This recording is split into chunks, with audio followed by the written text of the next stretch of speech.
It's my pleasure to have been invited to this great function, that too in a place where Baba Sahib worked and built this entire institution. I'm happy to all the courtesies extended to me and also allowed me to speak to you a few words. It's a pity that I'm not able to speak to you in Marathi. Please forgive me for that. At the same time, the issue focused by Baba Sahib Ambedkar is a very important, timely, and the need of the hour. It is in that sense I would like to share some of my ideas and also experience. When I came to this meeting, I was wearing a Hawaii slipper. Even some of the organizers were looking at it. How come I'm wearing a Hawaii slipper? I am only reminded 2 weeks before, our Prime Minister Narendra Modi said in a meeting, "It is my dream that a person wearing a Hawaii slipper is able to fly the aircraft." Maybe it is his dream. At that time, I said in a meeting that Prime Minister, you must know one thing, that majority in this country cannot wear any slippers in this country. Even if they do have one, majority cannot walk in their own village streets with a slipper wearing. People are not allowed. Therefore, when you are got to concentrate the underprivileged of this country, who are being denied every kind of a civic right, 1/5 of the Indian population of maybe 1.4 billion have not been recognized as human beings. Where is the question of your thinking, my dream is for people with Hawaii slipper to fly in aircraft? First, allow them to wear their own slippers in their own villages. Allow them to walk with their own slipper in their own villages. Even some of our courts, the people who belong to class 4 service, when they come into our room, they can't wear the slippers. I ask the question, what prevents them from wearing their own footwear? They are not asking you to supply extra footwear, making the government to pay money. When they come from home, they leave the slippers in their own office room and then come barefoot all the time. Does it mean that the justice system, does it mean the judiciary, does it mean the courthouse is a place of worship, is a place where people come to worship? Now, if judges do think in this line, you may understand what kind of a justice they may render in courts. This is a fundamental question. We are seeking for justice and the justice is elusive. When I asked about the wearing slipper, it's a very important issue. It's not an issue to say that if people, the Hawaii slipper should fly.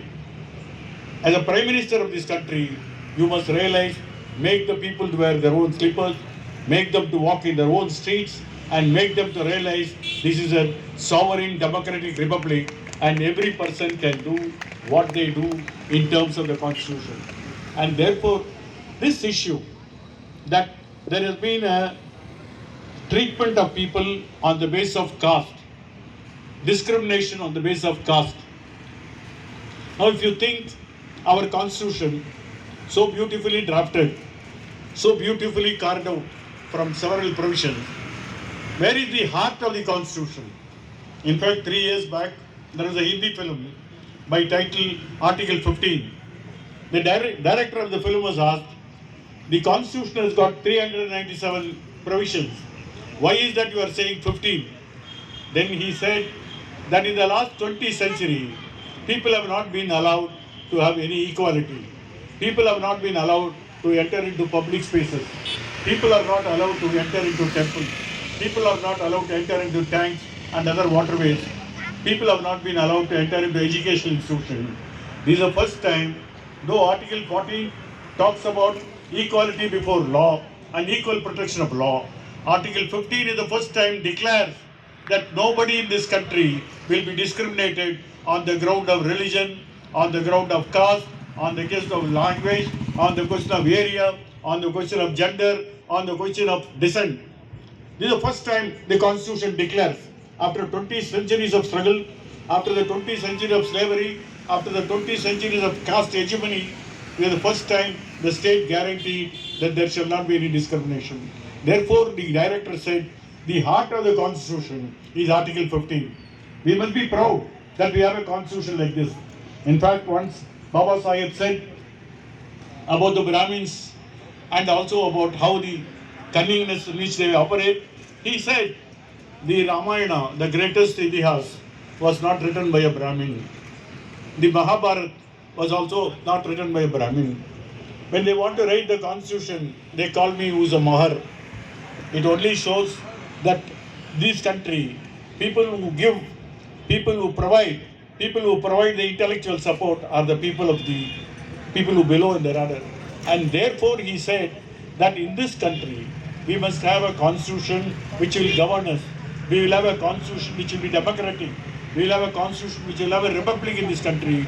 And I am emphasizing the constitution because there are attempts in this country today to subvert the constitution, to derail the constitution, to make the constitution taken away from the common people of this country.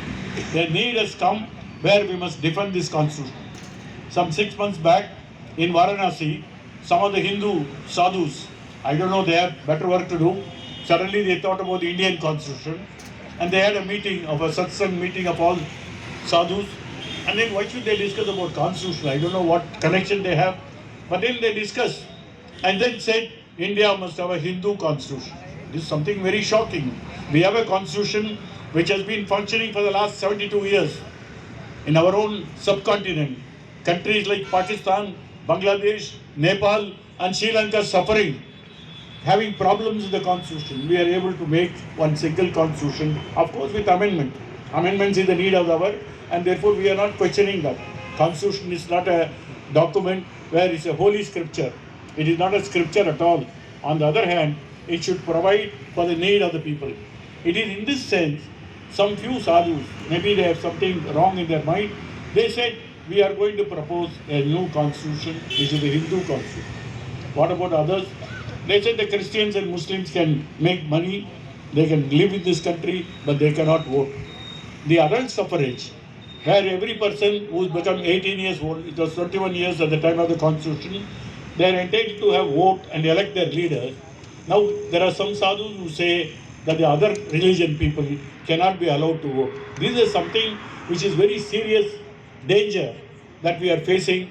It is in that sense that we have now come to defend this constitution, which has been so laboriously built, which has been so painfully constructed, which has been hundreds of discussions took place and there are brilliant replies by Dr. Ambedkar in the assembly. One of the brilliant replies you could have ever thought of.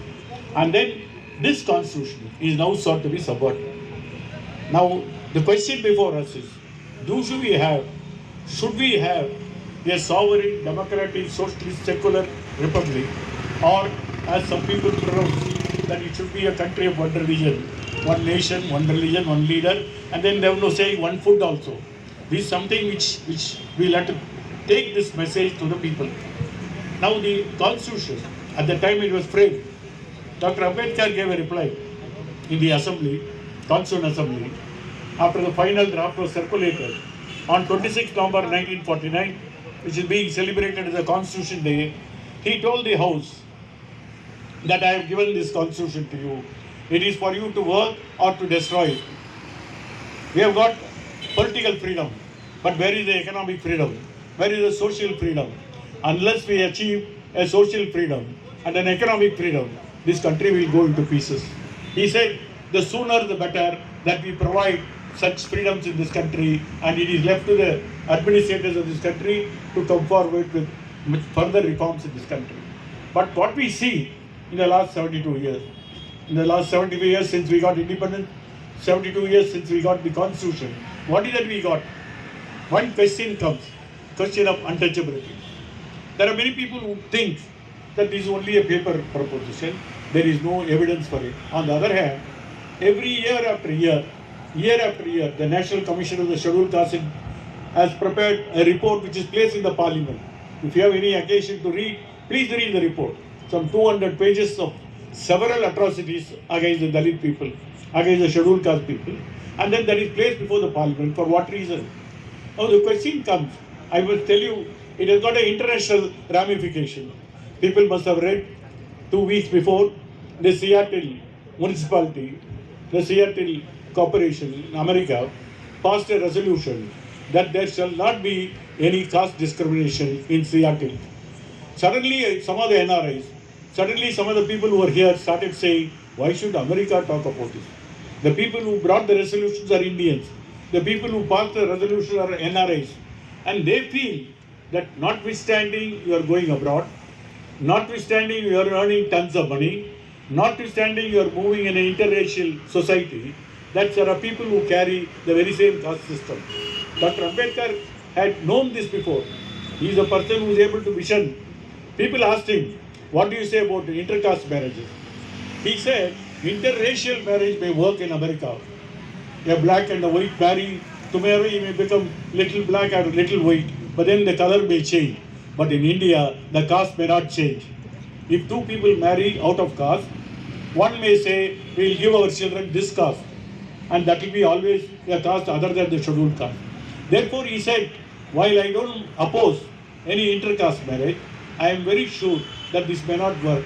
And today we find people, even they move abroad, they go to far advanced Western society, they go to far advanced societies like North America, they carry the caste, they carry the discrimination. Not a one or two incidents. In fact, California is now toying with the idea of passing a legislation this way. 2 years back in London, in United Kingdom, a bill was brought in that there shall not be a discrimination in UK on the basis of caste. The caste has been recognized as an important factor where in the Indian society, the caste hierarchy oppresses the people who are in the caste and who are outside the caste. There are Avarnas and there are Savarnas. Merely because you say Savarnas, they don't cease to be human beings in this country. But then what is happening today has been recognized some of the Western countries. And then in UK, the law has been passed. But then the Indian community there, mostly the caste Hindus, mostly the Brahminical caste, they now say, what is the use of having an anti-racial law in what is the point in saying a race is equal to caste discrimination? Now this is a very fundamental issue, friends. I must tell you, from 4 years back, there was a conference in Johannesburg. The question was whether the caste discrimination should be equated with racist discrimination. Several NGOs, several Dalit supporters, several Dalit intellectuals brought a resolution requesting the conference, it is an anti-racist conference, they requested the organizers, you must add along with racism, caste discrimination. Now, the opposition comes not from anybody else, from the Indian representatives representing the government of India, saying that you should not bring caste to outside India. We may perish, we may live together, but no question of telling outside India what is the position in India. This is a very, very nasty situation. You may kill people, you may keep them slaves, you must also deny them every right, but you cannot complain anywhere. This is a very double standard that we are talking about. Recently there was a film, BBC documentary, where it was shown. Suddenly everybody said, no, this should not be shown. Bihar, the Gujarat, it should not be shown. Now government of India, why is that afraid of BBC documentary? Now that has been prohibited. Anybody can say today, because today, thanks to the information revolution, anybody on a touch of button can see whatever you prohibit. Your writ will not lie to a social media. But still, the concept, the idea, the reason behind denial is some foreign powers are trying to set up against the Indian government. This was super. I was a student in 1975 when the emergency was declared in this country, internal emergency for 2 years. People like Lalu Prasad, Jayaprakash Narayan, Advani, Vajpayee, even Narendra Modi was arrested under the Maintenance of Internal Security Act, an act which is called MISA, has no trial. There is no rule of law. If a district magistrate wants, he can put you inside for a period of 1 year, and it can be extended also. Now, when Advani, when Modi, when Vajpayee was arrested, the Indian papers did not carry the news. It was the BBC which was broadcasting. Most of us students who used to listen every day to BBC and then write in a paper and then make copies, because newspapers were silent. Newspapers were censored. Newspapers do not carry correct news. Therefore, they read. People get news. The question is, how do I get the news? How do I get my people know the correct news? Even Modi's arrest was broadcasted by BBC, not by All India Radio. Therefore, today you take a double standard. Those days it is welcome. Today they are foreign powers. This is something which never can be allowed. There are many people who say, in fact, when Amazon used to arrange some intellectual discussion, they invited a scholar who is a Dalit scholar to speak in Amazon. The other employees who are working in Amazon, they gave a protest note saying that this lady will be speaking about the caste factor in India, which is an eyesore. They should not be allowed to speak because all of us will be affected. And what way you will be affected? If the truth is told, sometimes truth may be a little hot, sometimes truth may be a little warm, and therefore you can't digest. Because you have been suppressing in this country, you have been last 20 centuries, you have been a superior claim. I am asking you a simple question. Today you take all the high courts, they call it as a Nyayalaya. In the Nyayalaya, there is only one high court which has got Ambedkar statue is Madras High Court. There is another high court which is having a different statue. You go to Jaipur bench of the Rajasthan High Court, there is a Manu statue is there. Has anybody seen Manu? And there are still now, how many Manus are there in this country? Because there are different Manu Smritis are being published. This man is that year, this man that year. Whatever Manu writes, how does he find a place in a High Court of Judicature which is functioning under the Constitution of India, which under Article 15(2) removes every kind of discrimination based on caste and religion. And here is a Smriti which talks about Brahmin superiority, which talks about differential punishment. And then you have a statue. The difference between Jaipur statue and the Madras statue is only one thing. In Manu, in Rajasthan, Jaipur, there is no protection at all. He is just free, nobody can touch him. And he is still free, there is no barricade around him. If you come to Chennai, if you come to the Madras High Court, you will find there is a barricade around. Wherever Dr. Ambedkar statue is there, they put a wire mesh, they put an iron grill, they put a lock and key. A man who gave this constitution to this country, how does you give him a life sentence by locking him his statue? Should people think that this is a man who is a constitutional visionary? This is a man who participated in 2.5 years of dispute of a very great length. He has participated in the debate in the Constituent Assembly. Now he has been shown that you will be under lock and key. This is a double standard that we are now talking about. That you have a constitutional visionary, but then you put him in a trap. If Manu can be there without any protection, that few years back some two women went and tried to put some tar, they were arrested. And then a discussion came in the Rajasthan High Court. Why should we have a statue?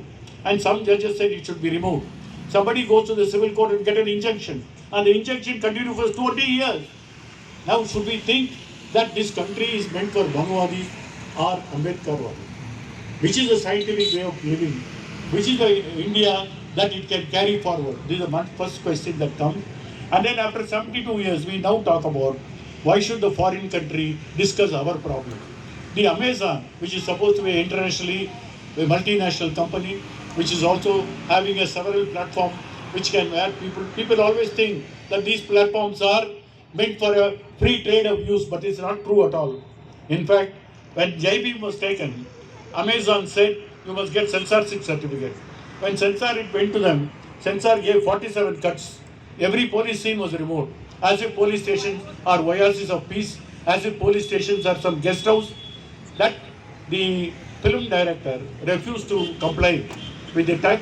The result was the film was given A certificate. Adults only. The people others can repeat them. The only redeeming feature, it was shown in an OTT platform, therefore everybody is saying it.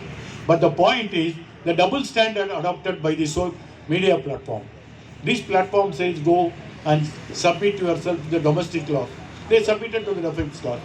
Therefore, when Amazon, having invited this lady to speak on the discrimination in India, suddenly cancelled that meeting. This is how we have a freedom of expression in a great country like America. Therefore, we should understand one thing. Where does the freedom of expression come in? Where does the freedom of expression guaranteed? Is it guaranteed here or guaranteed here, guaranteed elsewhere? Now the question comes, the freedom of expression, as John Stuart said, that You will have to have a vigilant approach where constant vigilance is the price of freedom. There is no other, nobody is going to give you all this freedom. Today the freedom is going to be denied, we must defend our own freedom. There is no court, there is no other mechanism by which we will defend our own freedom. It is this lesson that we must keep on remembering in our mind. This is a question which we keep on asking. Now everybody says, for example, the Constitution talks about fraternity, equality and liberty. We were all in the law college learning constitutional law, and some of the teachers started telling these three words, very important words of the Constitution. As you enter the Constitution, it's part of the preamble. It is the heart of the Constitution. It says fraternity, liberty and equality. Now, we were taught in our colleges that this is some French concept. It's a part of the French Revolution. We were also believing, because our teachers are saying, we didn't have any other method. Like today, you can Google everything and find out what they are saying, truth or not. But those days, it was not. Only few books are available. And very coming from poor families, we can't even afford to buy books. It is in that sense we believe. After a long time, we came to know Dr. Ambedkar himself made a great speech in the All India Radio in 1954. At that time, he was a central minister, therefore, All India Radio allowed him to speak. Otherwise, they won't allow him to speak. I know many times when radio invites you to talk, when Doordarshan invites you to talk, they also have some kind of pre-censorship. They won't allow you. But then Ambedkar's speech today, you can see it you can Google the speech and see one of the brilliant speech. In that he says that these three words, people think that I borrowed from the French Revolution. They are wrong. I am a disciple of Buddha. I carry his messages all over the world. And these three words are taken from the Buddha, the Dhamma. And I am, as a duty servant of Lord Buddha, I will carry this message of peace. He also said, this has got a century, 4,000 years of tradition in this country. When such great things are said about Dr. Ambedkar, why is that now we have a different approach by this government, or any government for that matter, or any community for that matter? In fact, we are keep on saying that why there must be so much antagonism on this issue. We are now celebrating a festival, so many thousand people are here, and then we keep remembering the great contribution made by Dr. Ambedkar. But in the ground level, we have a different approach. In fact, in Tamil Nadu, there was a Christian priest in Kanyakumari district, southernmost district of Tamil Nadu. There are considerable Christian presence in that district. One priest in one meeting said, among his own followers, they say lay person, he told them that my grandfather was a Hindu, but then he doesn't want my father to become a Hindu, so we got converted to Christian, and then from him I also became a Christian, and I thank my grandfather that we have now changed our position. This is what he has said. Nothing wrong in saying. Immediately a criminal case was filed. What criminal case? He said the fact, he told the fact to his own people, and now the criminal case was challenged in the Madurai High Court. You must see the judgment. George Ponnaya was his Inspector of Police, Kanyakumari district. You must read the judgment. How much hypocrisy that we are building into this issue. The judge wrote, dismissing the petition, saying, it may be the argument advanced on behalf of the Christian priest was, in annihilation of caste, Dr. Ambedkar has said like this. In Diksha Bhumi, he said, I was born as a Hindu, I will not die as a Hindu. This is what he has said. And he has not said anything more than that. If Ambedkar said, I am only quoting him. The judge writes, Dr. Ambedkar can say all this, but you cannot say all this. What is the hypocrisy that we are going through that? If the judges are going to take such kind of a double speak, if judges are going to be colored by a different colored school of thought, then where is the justice in this country? That's the most important thing. More than the government, more than the parliament, we look towards the judiciary to give certain amount of relief as being an umpire between the oppression, between the government and the legislature on the one side and the people on the other side. When we look forward to them, their performance becomes very disappointing. In fact, you know, when the amendment to the SC/ST Act came in 2016-14, the act was under challenge. The Supreme Court said, no, the law is being misused, this act is bad, you are entitled to get bail, though the Act says no bail. Then the matter is being reviewed. There was also a lot of protests all over the country, and I am told about 14 people died due to firing all over India. Now this made the parliament to amend the act and then say the old position should be there. No anticipatory bail for the accused because they are perpetrated of a serious offence, an offence which is prohibited by the constitution. Now the Supreme Court, second time, say the law is valid. And now between these two between these two judgments, how many cases have gone out of court? How many cases have been quashed on the ground? The law is different. Now this is something which we constantly have to ask ourselves. When we send people to the judiciary, we ask them, do you believe in this constitution? Do you have faith in this constitution?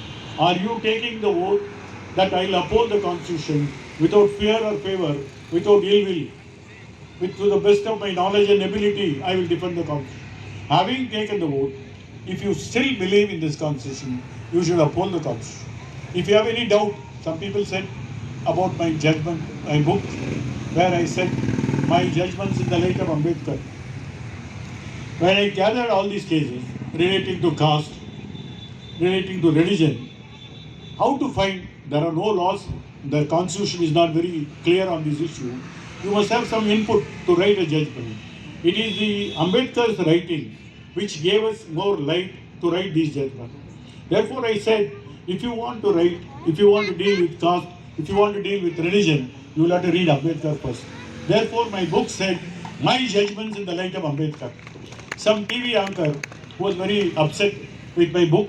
So he asked me, Justice Chandru, you are saying in the light of Ambedkar, somebody will say Savarkar, somebody will say Golwalkar. I said, go to hell, let them say whatever they want. Today it's a fact, you can't decide matters without reading Ambedkar. He is an authority on the question of religion. He is an authority on the question of caste. And therefore my book contains profuse quotations from his selected work. And I thought it's my duty, because some of my judgments are not reported in law journal.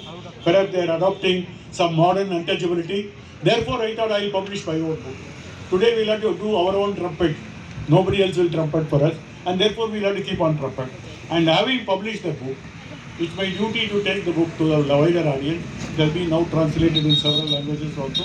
But what is most important is, I am reminded, a leading Dalit leader of Tamil Nadu, he said in one of these book introduction meetings, he made a very pertinent point.